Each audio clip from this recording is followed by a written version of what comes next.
दोस्तों, अगर हम अपने जीवन को देखें तो हमें हमारी परिस्थितियाँ चला रही हैं। असलियत में एक इंसान अपनी परिस्थितियों का गुलाम होता है। अगर परिस्थितियाँ अच्छी चल रही है तो वो बहुत खुश रहेगा, लेकिन जैसे ही समय पलटता है आदमी दुखी होता चला जाता है। लेकिन क्या कभी आपने विचार किया कि जीवन सिर्फ परिस्थितियों पर ही निर्भर रहता है? क्या आदमी अपनी परिस्थितियों से ऊपर उठकर एक नए जीवन को देख सकता है, खुद को पहचान सकता है? जरा इस बारे में जरूर सोचना। आखिर में आप पाओगे कि तुम भी अपनी परिस्थितियों से बाहर निकलकर एक नया स्वरूप को, एक नया जीवन को देखना तो चाहते हो, लेकिन तुम्हारी परिस्थितियाँ तुम्हें बार बार पीछे खींच लेती है। तुम परिस्थितियों के गुलाम हो चुके हो। तो कोई तो ऐसा रास्ता होगा जो हमें उन परिस्थितियों से बाहर निकालकर एक परमानंद वाला जीवन से साक्षात्कार करवा दे। ऐसा कौन सा तरीका है? वो है खुद से चिंतन करना, सोचना।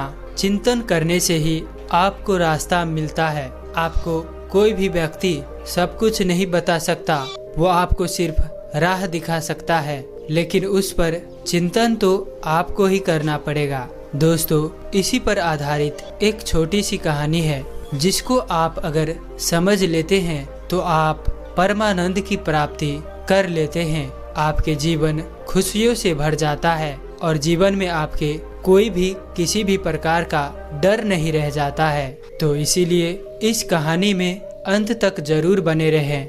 ये जापान का घटना है। एक बार एक सम्राट एक साधु से बहुत प्रभावित हो गया। जब भी सम्राट अपने घोड़े को लेकर अपने राज्य का चक्कर लगाने को निकलता तो वो उस साधु को रोज देखता।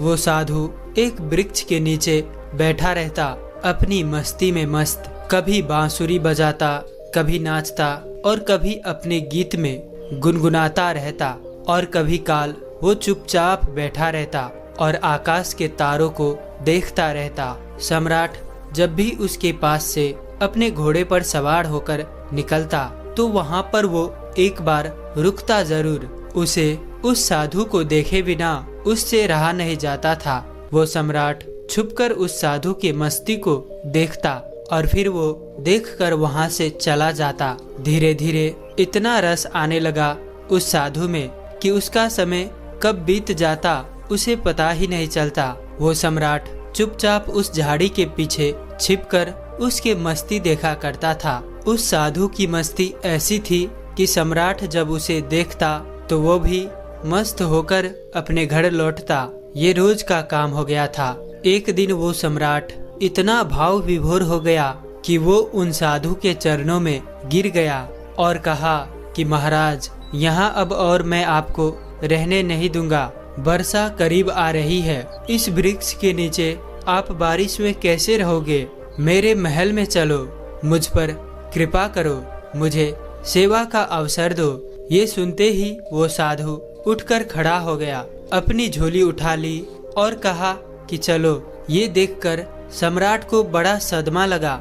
सम्राट तो कह रहा था कि महल चलो, लेकिन प्रसन्न होता कि ये सुनकर कि फकीर कहता, कैसा महल, कहाँ का महल? हम जहाँ हैं वही मस्त है। हम महल वगैरह में नहीं रह सकते। हमने तो कपड़ों का त्याग किया है। सम्राट के मन में तो ये सब सुनने की इच्छा थी। अगर साधु ने ऐसा कहा होता तो सम्राट उसके पैरों पर गिरकर उनसे कुछ और विनती कर लेता, लेकिन साधु तो तुरंत चलने को तैयार हो गया। तो सम्राट थोड़ा सदमे में आ गया। उसने सोचा, कहीं मैंने तो कोई गलती तो नहीं कर दी? इस आदमी ने मेरे साथ कोई चालबाजी तो नहीं की? ये कोई महल में घुसने का तरकीब तो नहीं लगा रहा कि यहाँ पर बैठकर बांसुरी बजाता रहा, कि कहीं ये इसका बांसुरी बजाना और इसका मस्ती में नाचना, ये कहीं मुझे फंसाने की कोई तरकीब तो नहीं है? क्या ये मछली को फंसाने के लिए कोई कांटा तो नहीं फेंका गया था? फालतू ही चक्कर में पड़ा। सम्राट ने सोचा कि अब तो कुछ कह भी नहीं सकता। इसने एक मौका भी तो नहीं दिया। इसने ये भी तो नहीं कहा एक बार भी कि मैं बहुत मजे में हूँ। क्या बारिश, क्या सर्दी, हमारे लिए सब एक है। सम्राट ने सोचा कि क्या साधु है ये। आराम की बात आते ही तुरंत हाँ बोल दिया। सम्राट के मन का सारा भाव वहीं पर खत्म हो गया। सम्राट ये सब सोच ही रहा था कि वो साधु तब तक सम्राट के घोड़े पर चढ़कर बैठ गया।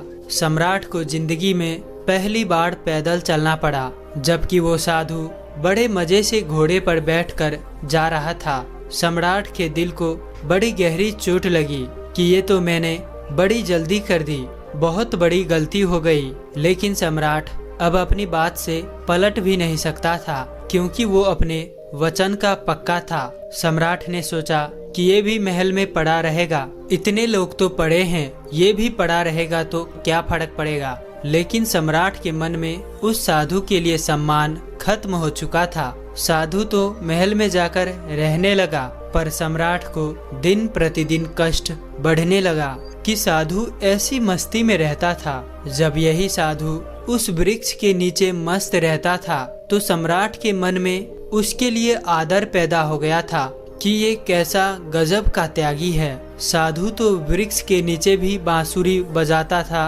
और महल में आकर भी वो बांसुरी ही बजाता था, लेकिन अब वो मखमल के गद्दों पर बैठकर बांसुरी बजाता था। ये सब देखकर सम्राट की आंखें फटी की फटी रह जाती थी कि कहाँ का आदमी मैं उठा लाया, ये कोई साधु ही है। सम्राट से भी ज्यादा वो शान से रहता था। सम्राट को तो कुछ चिंता फिक्र भी थी। आखिर अपना साम्राज्य, अपना महल, अपनी धन दौलत, सैकड़ों चिंताएं थी, लेकिन उस साधु को तो कोई चिंता नहीं थी। वो तो बांसुरी बजाए, नाचे, मस्त भोजन करे। 6 महीने किसी तरह सम्राट ने बर्दाश्त किया। बात बढ़ती ही गई। सम्राट के लिए सहना मुश्किल हो गया। एक दिन सम्राट ने कहा, महाराज, एक निवेदन करना है। अब मुझ में और आप में क्या फर्क है? साधु ने कहा, फर्क जानना चाहते हो? सम्राट ने कहा, हाँ महाराज। साधु ने कहा कि तुम 6 महीने क्यों फालतू परेशान रहे?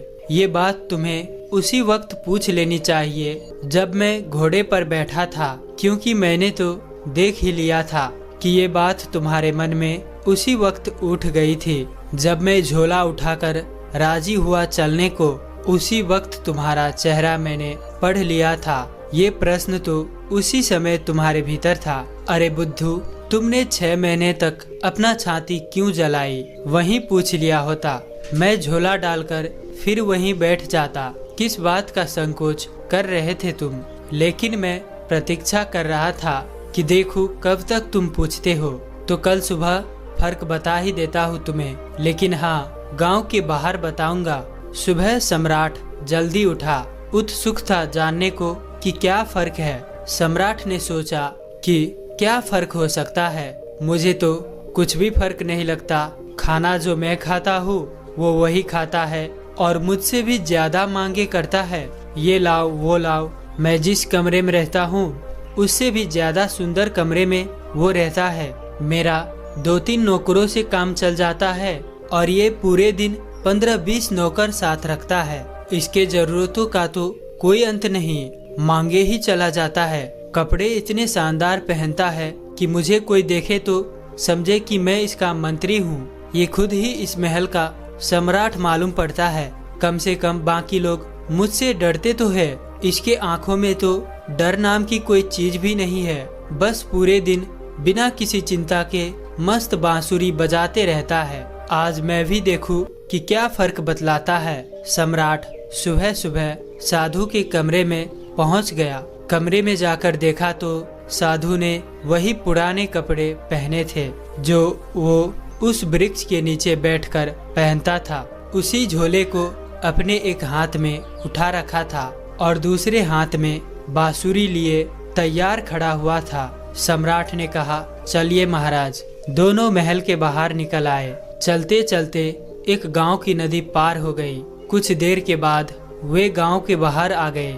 सम्राट ने पूछा, अभी और कितना चलना है? साधु ने कहा कि बस कुछ देर और। चलते चलते सुबह से दोपहर हो गई। सम्राट ने कहा, बस अब और आगे नहीं, जो भी कहना है यही कह दो। साधु ने कहा, मैं तो आगे चलता हूँ, तुम्हें चलना है कि नहीं?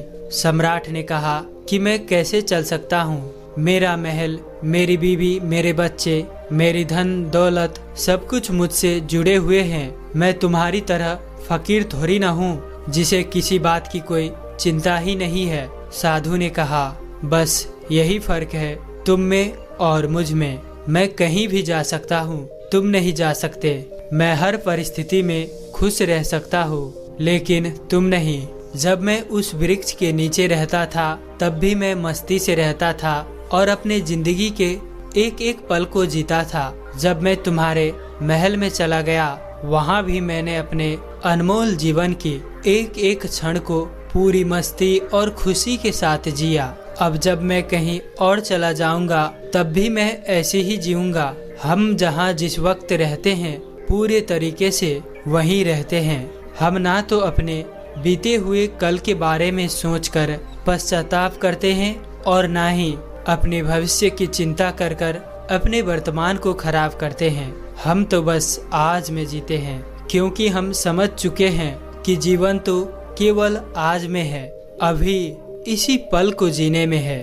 बस यही छोटा सा फर्क है तुझ में और मुझ में कि तुम्हें परिस्थितियाँ चलाती है और हम परिस्थितियों को चलाते हैं। तुम खुश रहोगे या दुखी रहोगे ये तुम्हारे आसपास होने वाली घटनाओं पर निर्भर नहीं करता है, लेकिन हमारे लिए ये घटना जिंदगी के सफर का एक हिस्सा मात्र है।